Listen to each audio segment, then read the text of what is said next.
Бисмиллах деп бүгін сіздермен бір ғана кездесудан жасалатын, бір жасағаннан ақ осындай әп-әдемі болып шығатын профитролидің рецептісімен бөлісемін қыздар. Егер сіздердің профитролилеріңіз осылай әп-әдемі болып шықпай жатса, міндетті түрде дәл осы рецептпен жасап көріңіздер, керемет болып шығады. Қыздар, менің каналыма тіркеліп алыңыздар.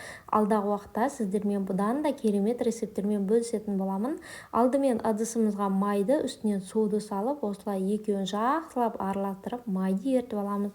Май мен су араласып қайнап жатқан кезде ұнымызды салып жіберіп, жақсылап араластырып қамыр дайындап аламыз. Біздің қайнатпалы заварной тестамыз осындай болып шығады. Қамырдың түбі шамалы ала бастаған кезде ыдысқа уже біздің қамырымыз дайын деген сөз қыздар. Дайын қамырды бөлек ыдысқа ауыстырып, осылай суытып аламыз. Үстінен жұмыртқамызды саламыз. Қыздар, жұмыртқаның барлығын бірден қосуға мүлдем болмайды.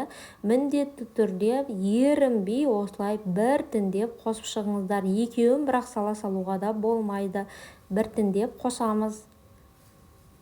Профитролилеріңіз егер дұрыс шықпай қалса, ол сіздердің жұмыртқаны барлығын бірден қосқандарыңыздан деп ойлай беріңіздер. Сол үшін біртіндеп қосыңыздар.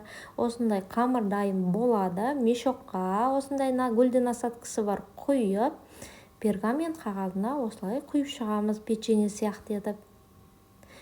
Тым үлкен етіп құюдың мүлдем қажеті жоқ, себебі піскен кезде профитроли өзі көтеріліп, ісініп үлкен болып кетуі мүмкін. Дәл осылай бетін басып шықтым. Ал енді алдын ала қыздырылған пеште осылай қызартып 25 минуттай пісіріп аламыз. Біздің профитролилеріміз дайын. Ал енді крем үшін творожный сырға қантты, сливкиді салып жақсылап миксерлейміз. Ескерте кететін жайт қыздар, творожный сырларыңызда, сливкилеріңізде салқын болуы қажет. Егер жылы болса, крем сіздерде дұрыс шықпай қалуы мүмкін.